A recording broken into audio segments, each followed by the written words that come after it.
combati o bom combate. Essa é uma perspectiva de Paulo de Tarso, que do ponto de vista científico, talvez venha ao encontro de pesquisas que falam sobre aspectos espiritualistas da vida. A ciência, muito impregnada nos dias atuais, com uma ideia materialista, nem sempre teve o foco no material, mas também o foco no espiritual. Com o tempo, parece que as universidades, os cursos científicos, eles excluíram a perspectiva espiritualista como se essas coisas não fossem objeto da ciência. No entanto, há uma tendência na modernidade de voltar a nos debruçar sobre os aspectos científicos do lado espiritual da vida. E hoje nós queríamos falar desse bom combate que travamos entre uma visão espiritualista e uma visão materialista, lembrando um pouco da história que nos remete ao estudo da mediunidade.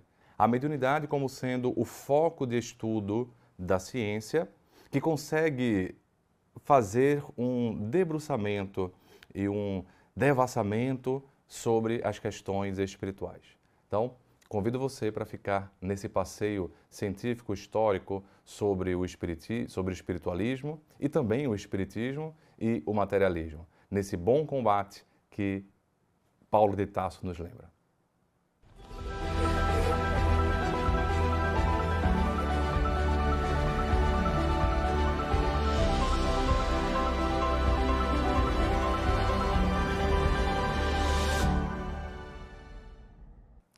Há quem pense que afirmar que Deus não existe, há quem pense que afirmar que o Espírito não existe, seja uma afirmação cientificamente embasada.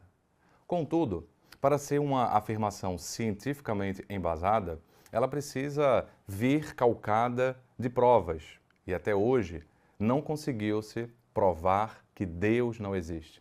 Não se conseguiu provar que a alma não existe.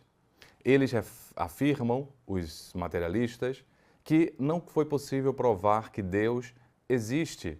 Verdade, a existência de Deus também não consegue ser provada do ponto de vista científico da atualidade, mas também não consegue ser desprovada, como muito bem colocou Viktor Frankl, como muito bem colocou Carl Gustav Jung, a existência ou não de Deus é um ponto que nós não conseguimos confirmar ou afirmar, mas também não conseguimos negar do ponto de vista científico.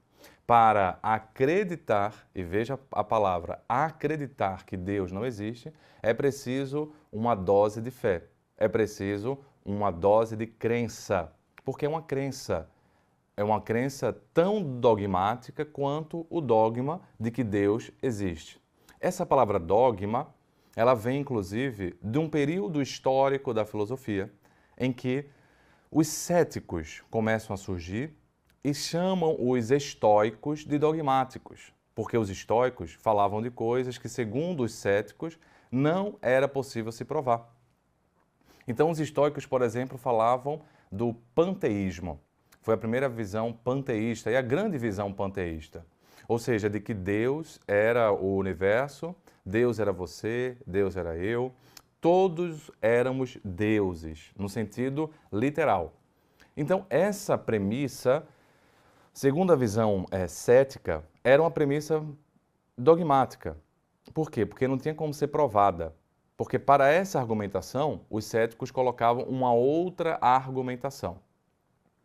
Então, o dogma seria aquela afirmação, aquela visão que não consegue ser comprovada, porque você tem uma contra-argumentação, né, do ponto de vista cético, que coloca uma equipolência ou uma equipotência e entra, portanto, no equilíbrio racional que faz com que você nem consiga afirmar algo, nem afirmar o oposto. Então, os céticos chamam os estoicos de dogmáticos. E, nesse sentido, os céticos eles também não entraram num dogmatismo às avessas, como chamam, né? Eles não entraram num ateísmo. Os céticos não eram pessoas ateias, porque o ateísmo, ou seja, a afirmação de que Deus não existe, de que O panteísmo estoico não existia, por exemplo, porque existiam outros dogmas, segundo os céticos gregos, sobre os estoicos. Seria um dogmatismo às avessas. O fato de não conseguir confirmar não significava que era possível negar. Então, os céticos, eles preservavam a abertura em relação à dúvida, a abertura para examinar a questão. E essa postura cética não significa uma postura ateia, porque a palavra cética, hoje em dia, é utilizada como sinônimo de um ateísmo. Mas os céticos não eram ateus nesse sentido, por quê? Porque ser ateu já era afirmar alguma coisa do ponto de vista dogmático. Então, pegando essa consequência, essa tradição cética que está na origem de uma visão científica, os céticos talvez foram os primeiros grandes cientistas da história, porque eles, primeiro, tinham uma postura de abertura ao estudo, tinham uma postura de duvidar, não negando, duvidar para poder ficar aberto ao questionamento, mas não duvidar para negar a priori, e uma postura de observar os fatos. Então, essas três posturas, abertura em relação à investigação, por isso uma tranquilidade em relação à dúvida, que fazia com que eles buscassem a observação dos fatos na natureza para poder encontrar algum fundamento de verdade, porque aquilo que se repetisse, segundo eles, seria o mais aquilo que se repetisse na natureza seria o mais próximo de uma realidade, de uma verdade. Então, os céticos, eles acabam criando uma postura empírica. Um dos principais céticos é chamado Sexto Empírico, que era médico, inclusive, filósofo, e foi um dos que mais escreveu. Então ele observava a natureza, né? E aquilo que se repetia vem o método empírico, que é a base da ciência. Então, pegando essa visão, não temos como afirmar, cientificamente falando, que Deus não existe. Tudo bem, não temos ainda como afirmar que Deus existe. Mas também não temos ainda como afirmar que Deus não existe. Alguém me disse assim, doutor, eu tenho um amigo que ele disse que a ciência um dia provará que Deus não existe. E eu então brinquei, essa pessoa está dizendo isso baseado em muita fé, porque ele acredita que a ciência vai chegar nesse ponto. E para chegar nessa conclusão hoje, você tem que fazer uma conclusão que envolve uma crença. Então, se é para ter crença, a gente vai escolher qual crença, né? Se é para ter crença se Deus existe ou se Deus não existe, eu particularmente, já há algum tempo, há algumas existências, tenho a crença, me debrucei na crença de que Deus existe. E se do ponto de vista científico, pelo método científico limitado, a gente não consegue, nós temos outras visões que conseguem trazer argumentações, uma visão filosófica, uma visão espiritual da vida, que são outras formas de acessar o conhecimento que a gente pode se utilizar. A partir dessa perspectiva, concordando, portanto, com Viktor Frankl, concordando com Carl Gustav Jung, que não dá para cientificamente a gente afirmar se Deus existe ou se Deus não existe, a gente pode partir do pressuposto, já que estamos num programa espírita, que a visão espírita parte desse princípio, tendo a convicção que a prova científica de Deus nós não temos ainda como dizer.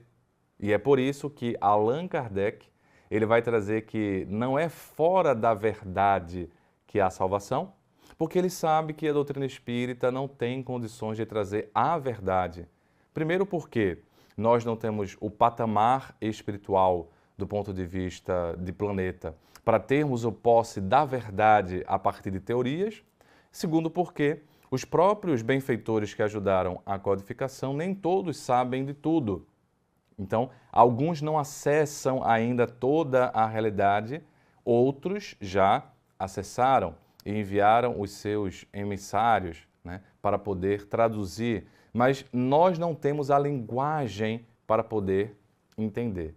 Nessa perspectiva, vamos partir do pressuposto né, na visão espírita, não importa se vão chamar o espírita de dogmático, tudo bem. Se for nessa perspectiva profunda, né, cética, de amor à dúvida, da observação, a gente pode partir da premissa. Aliás, foi isso que Allan Kardec fez. Em O Livro dos Espíritos, ele não perde muito tempo perguntando se Deus existe, se Deus não existe. Ele já parte do pressuposto que Deus existe. Veja que a pergunta é: que é Deus?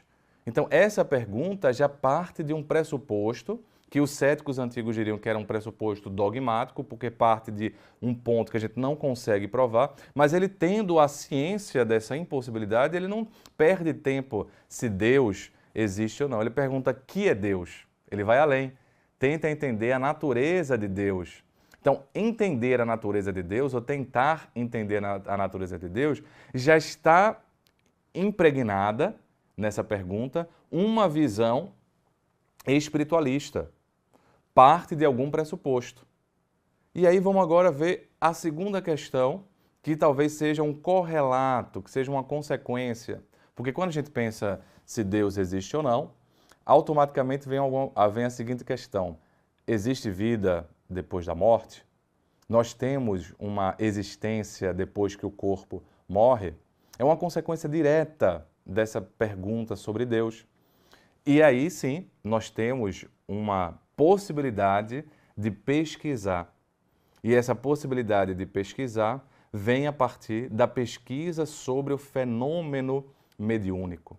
Por isso que o fenômeno mediúnico, ele é importante para o entendimento do conjunto doutrinário da doutrina espírita, é importante para o surgimento do espiritismo, porque ao ser um objeto de estudo, o espírito, a alma, ao ser um objeto de estudo mais palpável, a gente consegue sair de uma visão, de um pressuposto de Deus existir ou não. Então, Allan Kardec, em O Livro dos Médiuns, com a sua postura científica, uma postura científica, tentando inaugurar uma outra visão, uma outra forma de fazer ciência, ele vai partir de um capítulo em O Livro dos Médiuns chamado Há Espíritos, que é uma reflexão muito interessante, porque não tem sentido falar sobre fenômeno mediúnico, falar sobre a sobrevivência da alma, comunicando-se com a alma que está encarnada, se a gente não acredita na existência do espírito. Nesse sentido, ele faz uma reflexão muito interessante, que eu acho importante ele começar o Livro dos Médiuns com essa reflexão. E aí vem um outro desdobramento. Porque muitas tradições espiritualistas acreditam no espírito, ou seja, dizem que, por serem espiritualistas, eles acreditam em Deus. Então, é uma doutrina, como diz Kardec, deísta. Existe Deus. Não é uma doutrina panteísta, porque os estoicos não eram bem deístas, eram panteístas. Então, deísta é aquela doutrina, aquela visão que existe um Deus específico, que a gente não sabe exatamente como, quando, o que é, mas existe um ser, uma força que nós chamamos de Deus. É uma doutrina deísta.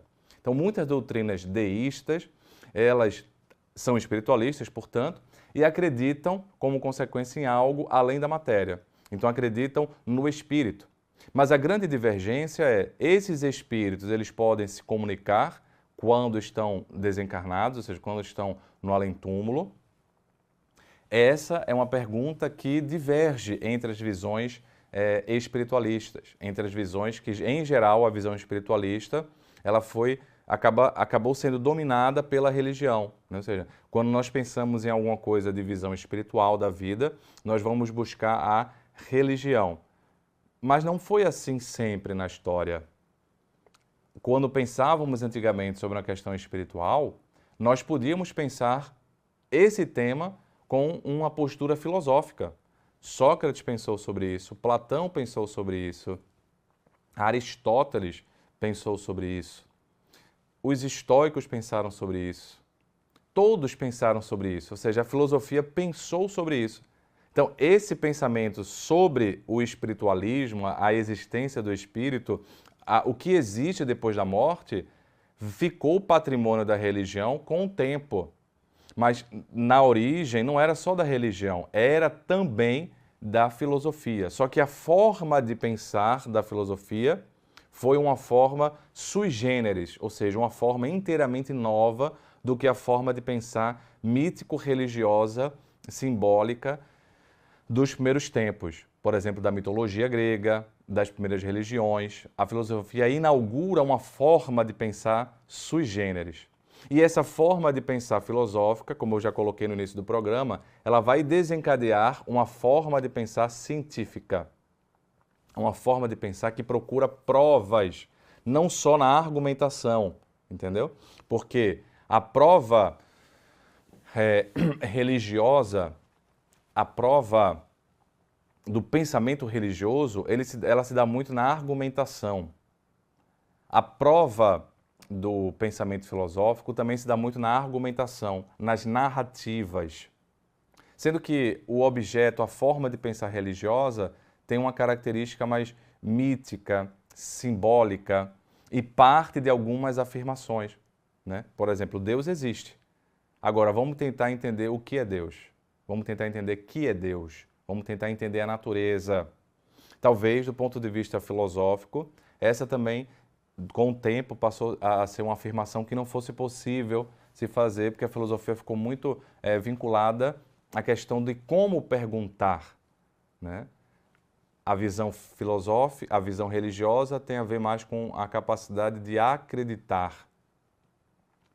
A postura filosófica com a capacidade de questionar, saber como perguntar e pela dedução, pela lógica, chegar em alguma conclusão.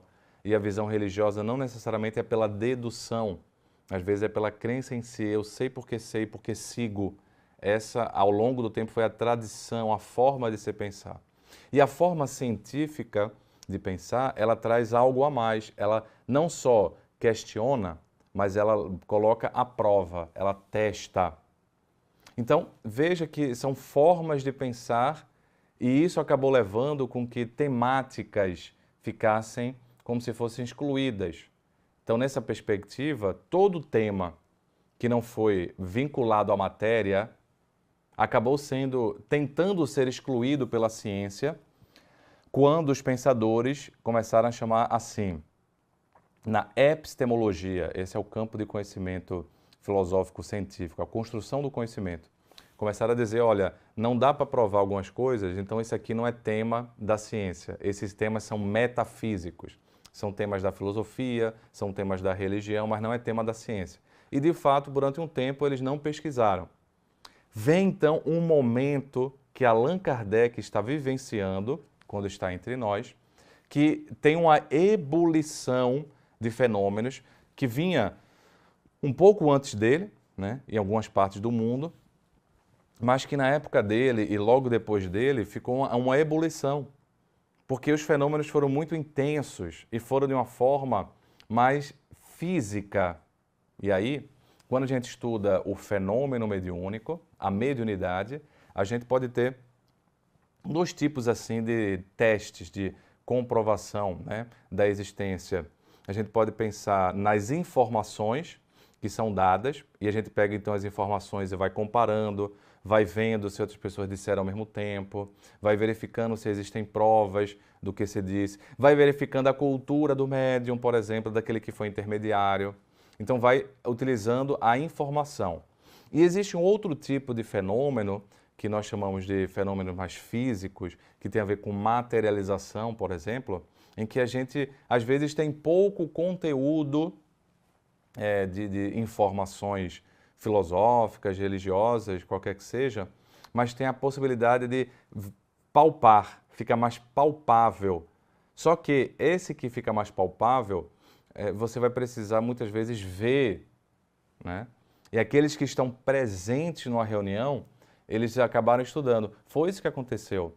Na época de Kardec, então, dois grandes tipos de fenômenos, né? Os fenômenos todos inteligentes, mas uma inteligência que tem a ver mais com o conteúdo e um tipo de fenômeno que tem mais a ver com a parte física, especialmente as materializações. Esses estudos sobre a mediunidade eclodiram e várias pessoas puderam ter acesso aos estudos. Mas era preciso que essas pessoas tivessem a postura cética de abertura. Portanto, a postura científica de fato. A postura cética científica de fato de questionar, de duvidar, não no sentido de negar, de duvidar dos próprios conceitos materialistas que eles estavam acostumados. E, ao mesmo tempo, a postura cética científica de observar aquilo que se repete, fazer 1, 2 experimentos, fazer de uma forma, fazer de uma segunda forma. E aí eu queria levantar a perspectiva de 3 pessoas, inicialmente. O próprio Allan Kardec, William Crookes e Alexandre Aksakov. Allan Kardec na França, o William Crookes na Inglaterra e o Alexandre Aksakov na Rússia. Embora Alexandre Aksakov não foi bem só na Rússia, porque a Rússia não permitia o tipo de estudo desses fenômenos, e aí ele acaba fazendo boa parte também das pesquisas, incluindo com o Sir William Crookes. Aksakov é contemporâneo, inclusive, de Allan Kardec, porque eu estou pegando pessoas mais ou menos contemporâneas. E ele também vai para a Alemanha, em Leipzig. Ele foi professor da Universidade da Alemanha. Então vamos pensar ali Allan Kardec. Allan Kardec era uma pessoa de ciência, mas o campo de ciência dele era sempre mais a pedagogia, né? E o estudo filosófico, a gramática, era um outro tipo. Não era um químico, não era um biólogo. Porque o William Crookes era um tipo de pesquisador mais vinculado a essas ciências naturais. E enquanto o Aksakov era um tipo de pesquisador filósofo, estudou medicina também, estudou várias línguas como hebraico, latim, para traduzir. Então era uma pessoa interessada no ser humano como um todo. E para tentar entender o ser humano, ele buscou vários tipos de conhecimento. Então vamos ver, Allan Kardec, ele vai para os fenômenos, primeiro, físicos, mas não eram fenômenos físicos de materialização. Eram fenômenos físicos das mesas que giravam, das mesas que levitavam, e ali as respostas iam dando. E o que é interessante? Allan Kardec, pelo que a gente lê da postura dele, foi uma postura bem profundamente científica, porque era uma dúvida que não negava. Ele não entrou nos fenômenos pensando em negar. Digo isso porque o William Crookes, isso diverge um pouco, o William Crookes, ele entra nos fenômenos para tentar negar. E depois é que ele é convencido. Então é uma postura científica, porque foi de abertura, mas de certa forma ele tenta ali negar, né? A médium vai ao encontro dele e, preocupada com as calúnias, até preocupada para ver se era verdade ou não, se coloca a teste. E aí o William Crookes, ele faz as materializações. Ele estuda especialmente o espírito Kate King, mas também estuda Daniel Douglas Home, estuda outros médiuns que estavam ali, Madame Esperance, Eusapa Paladino. Então você tem alguns médiuns que se notabilizaram pelos efeitos físicos, pelas materializações, dentre desses efeitos físicos. E aí a gente vai ter o Aksakov, por exemplo, escrevendo um livro, um caso de desmaterialização parcial do corpo do médium.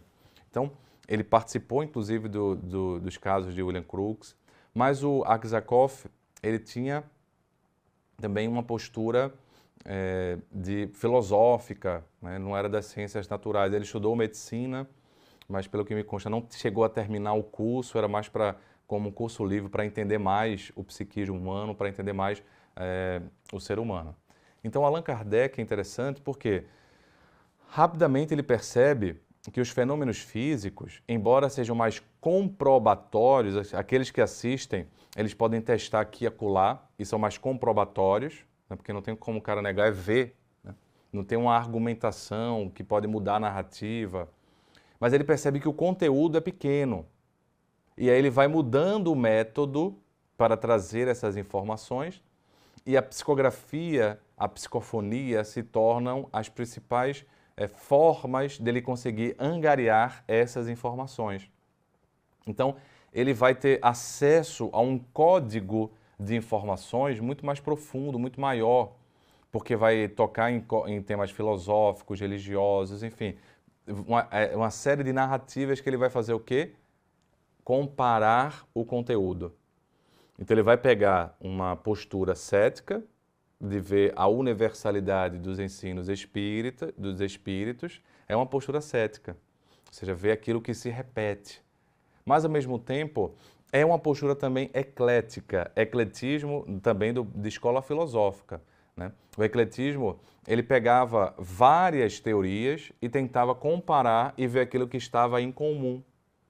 Então, de certa forma, no bojo também da doutrina espírita, codificada por Allan Kardec, o próprio fato, a gente dizer assim, é o codificador da doutrina e o decodificador da mensagem dos espíritos, usando a universalidade dos ensinos espíritas, né, dos espíritos, ele está usando a postura cética, por um lado, mas a partir do momento que ele se convence, percebe que tem ali um fenômeno, que tem alguma inteligência, que essa inteligência são a alma dos seres humanos que desencarnaram e que tem um conteúdo, ele acaba juntando e vendo aquilo que há em comum. Então é também uma postura eclética, ou seja, uma postura enciclopédica. Então, o livro dos Espíritos é uma grande enciclopédia da alma, usando uma postura cética, mas a partir do momento que chega numa conclusão, ele usa uma postura eclética de juntar os conteúdos e ver aquilo que está mais de acordo e fazer uma unidade doutrinária, também sem se deixar furtar por alguns comentários. No livro dos Espíritos, os comentários são mais breves, mas quando você vê a Gênese de Kardec, ele próprio vai dizer que ali tem muitas deduções dele, né? Então, você vai ver que ali tem mais extrapolações e, obviamente, é um livro que, por ter mais extrapolações de um homem, também ia passar por mais mudanças a partir das revelações científicas, das descobertas científicas.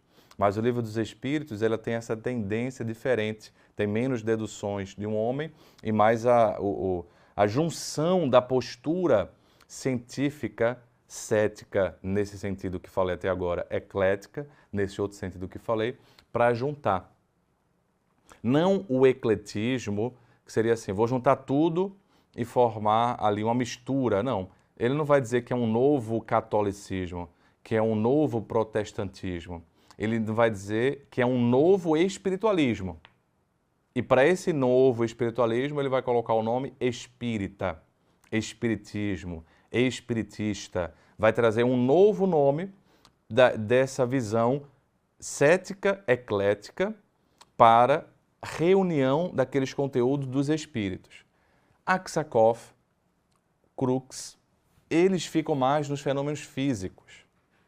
E os fenômenos físicos, eles têm menos conteúdos de filosofia. Os espíritos até falam, respondem perguntas, etc. Mas, em geral, há um conteúdo menor do que na psicografia. Há um conteúdo menor, menor que eu falo não de qualidade, tá? Estou falando menor de quantidade de informações intelectuais que são passadas. Então, com isso, o que é que a gente vai encontrar? A seguinte disparidade. A seguinte disparidade. Algumas informações que Kardec obteve a partir desses fenômenos inteligentes da psicografia, da psicofonia, alguns estudiosos que ficaram mais nos estudos das pesquisas dos fenômenos físicos, eles não conseguiram ter as mesmas informações. E por isso que a gente encontra, e em outro programa a gente vai se debruçar sobre a questão da reencarnação, que é um dos principais pontos de divergência nesse início do espiritismo, nesse início de uma nova ciência que vai surgindo, uma nova postura de ciência que vai surgindo. Ele vai ter, esses cientistas que ficaram mais no fenômeno físico não vão conseguir acessar. Porque no fenômeno físico, o que é que acontece? Além de algumas coisas serem mediúnicas, outras coisas são da alma. quando eu penso assim, telecinese, né? Telepatia, quando eu penso em psicometria, como muito bem descreveu Ernesto Bozano, são fenômenos que são mais assim, da alma do médium, né? Pode até ter uma aparente telecinese, né? Vamos supor aqui o copo se mexendo, vamos supor que não tivesse minha mão, mas aí fosse um espírito que estivesse mexendo. Aí para quem está vendo parece que é uma telecinese, mas a telecinese em si seria mexer com a força magnética do próprio ser, né? Então alguns desses médios, o Daniel Douglas Home é um dos casos, né? Caso de levitação, que talvez seja assim, o espírito, ele, né, se mostrando, uma certa bicorporeidade. Mas veja, não são assim fenômenos mediúnicos, porque o fenômeno mediúnico, como a gente entende, precisa do quê? A gente é intermediário entre um espírito, desencarnado ou encarnado, e outro. O fenômeno anímico é uma potência da alma. Então, quando, vamos supor, eu toco um local e sinto as energias do local, supondo que eu estou sentindo mesmo a energia do local e que não é apenas uma interpretação da minha mente, da minha cabeça, eu vou estar fazendo um fenômeno anímico. Então, a psicometria, se não for um espírito que estiver dizendo para o médium, ali vai ser um fenômeno anímico. Então, muitos desses médiuns polivalentes, né, que tinham muitas faculdades, eles tinham faculdades mediúnicas amplas, mas também tinham faculdades anímicas muito amplificadas. E alguns desses estudos que você vê o Aksakoff e o William Crookes descrevendo, são estudos que estudam a mediunidade, mas alguns desses efeitos físicos eram efeitos da potência dessa alma do médium. Seria, digamos assim, um fenômeno mais paranormal do que mediúnico. De qualquer forma, é um momento de ebulição de conhecimentos. Alfred Russel Wallace, um dos criadores da teoria evolucionista, que estava criando a teoria em paralelo com Charles Darwin e passa o conteúdo, e Darwin acaba sendo o principal cientista conhecido, mas Alfred Russel Wallace também estuda. Ele vai se dizer espírita, né? O Cesare Lombroso, ele também entra em contato. Charles Richer entra em contato. Sendo que alguns desses cientistas, eles não se tornaram espíritas, né? Alguns desses, eles não acreditaram, alguns negaram.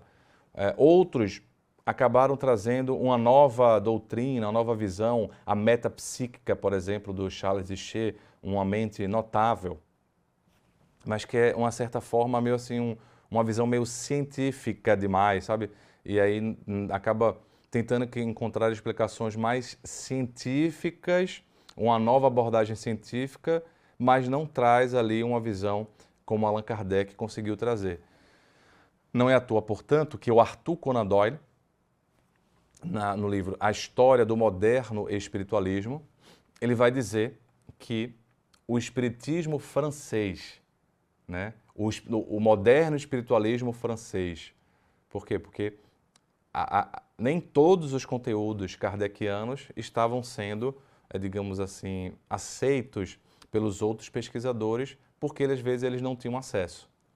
O Aksakoff foi alguém que teve acesso às informações kardecianas, traduziu a codificação para o russo, traduziu livros de William Crookes para o russo, e ele próprio escreveu alguns livros, e um que ficou fundamental, porque é o seguinte: existia um filósofo chamado Hartmann.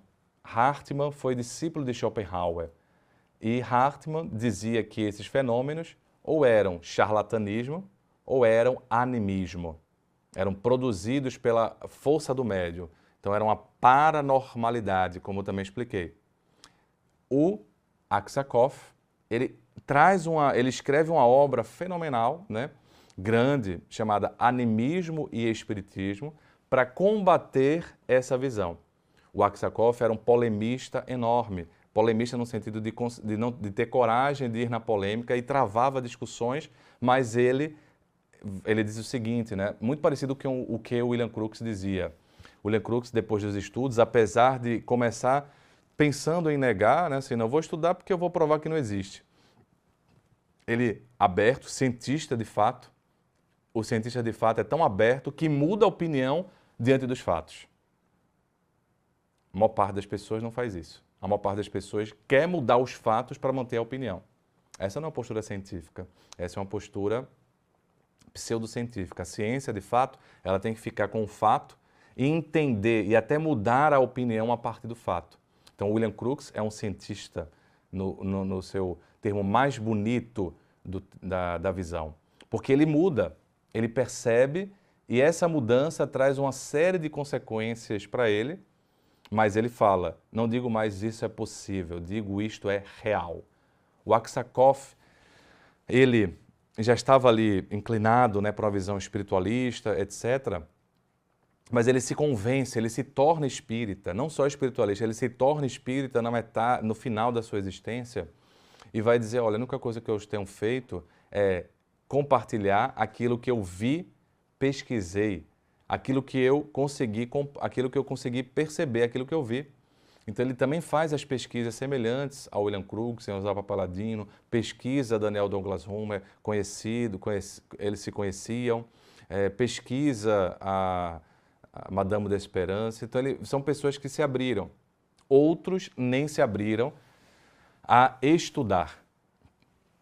E fica muito claro, né, uma geração posterior, como Jung e Freud, que é uma geração posterior. Quem se abriu e quem não se abriu. Freud, ele nem se abre a estudar. Jung, ele se abre a estudar. O Jung escreve um livro chamado Estudos Psiquiátricos. E nesse livro, Estudos Psiquiátricos, ele estuda uma médium. A conclusão é que foi diferente. A conclusão foi parecida com a conclusão do Hartmann. O Hartmann é um teórico do inconsciente. Ele falava do inconsciente, que também era um conceito que já existia. Estava ali vindo já no bojo da ciência, quando Freud e Jung eles estavam pesquisando.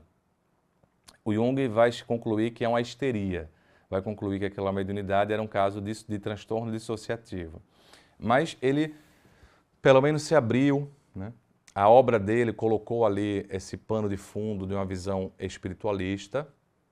No entanto, o que eu vejo é que toda essa batalha, o bom combate que esses cientistas travavam no campo das ideias, ninguém matou ninguém, não foi uma guerra de verdade, mas foi uma batalha no combate das ideias. Acabou que, na batalha, todo cientista que se tornou espírita ou se tornou espiritualista de uma forma lato sensu, quer que a academia, não a ciência, porque a universidade e a academia é uma instituição que preza pela ciência, mas não é a detentora da ciência. A ciência é uma postura, a ciência é uma ideia, assim como as instituições religiosas, elas têm a espiritualidade no seu bojo, mas não são as donas da espiritualidade. Da mesma forma, a universidade, eu digo isso como professor há 10 anos de universidade, respeito, pesquiso, mas vejo e tenho certeza que muitas visões, às vezes a pessoa quer comprovar a própria visão. E quando a pesquisa dá algo diferente, ela não publica, ou então ela tenta fazer uma mexida assim com as interpretações, que foi o que aconteceu no primeiro momento da visão espírita. Por isso, a importância de Allan Kardec. Eu diria que o espiritismo foi um sobrevivente desse momento, um excelente sobrevivente, porque a obra, por exemplo, de William Crookes, o que sobrevive é a obra materialista. A obra do Aksakov, muitas vezes, a parte que não fala da parte espiritualista, embora ele foi uma pessoa que quase sempre pesquisou uma visão espiritualista. Espírita ou não, mas espiritualista sempre. As obras, por exemplo, do Arthur Conan Doyle, o que sobreviveu foi a obra literária de Sherlock Holmes. E eu entrei em Londres, no museu de Sherlock Holmes, com meu irmão, que mora lá, o Rodrigo, e nós perguntamos para o dono da... Não sei se era o dono, mas era a pessoa que estava na loja, porque a loja era o museu de Sherlock Holmes. Então tinha um museu e tinha os souvenirs, etc. Aí a gente perguntou para a pessoa lá da loja, olha, E a parte espiritualista do Arthur Conan Doyle? E aí a resposta foi interessante. Assim, não, no final da vida dele ele ficou meio louco. Então é isso. Quando alguém dizia ser espiritualista e espírita, depois de entender, de estudar cientificamente ou filosoficamente o tema e entender a lógica e se dizia abertamente, ele acabava sendo descredibilizado e o que perdurou na obra dele muitas vezes foi o quê? A parte materialista ou a parte literária, a parte ficcional. Essa parte espiritualista tratou-se de sonegar para a posteridade. Então hoje nós temos um novo movimento de pessoas corajosas que dentro do campo científico, e não só no campo da religião, mas no campo científico, voltam a estudar essa temática com outras perspectivas, porque os fenômenos não são tão abundantes do ponto de vista de efeito físico como naquele momento. Voltam a estudar com uma metodologia que tente ser replicável não só por William Crookes, não só por Alexander Aksakov, não só pelo Charles Richer, mas por vários, né? Uma metodologia mais abrangente e, portanto, acaba sendo uma metodologia mais também limitada, porque não tem essa exposição toda, mas muito importante. Começa-se a colocar na pauta, porque é muito importante que a gente possa trazer para os estudantes das universidades também uma visão que existe, uma visão que foi objeto da ciência e que é objeto da ciência, para que os jovens não fiquem sonegados nas informações. Se é uma instituição científica, ela tem que ser uma instituição aberta. Se estamos falando de ciência, temos que ter uma postura aberta, corajosa, para podermos falar dos diversos temas.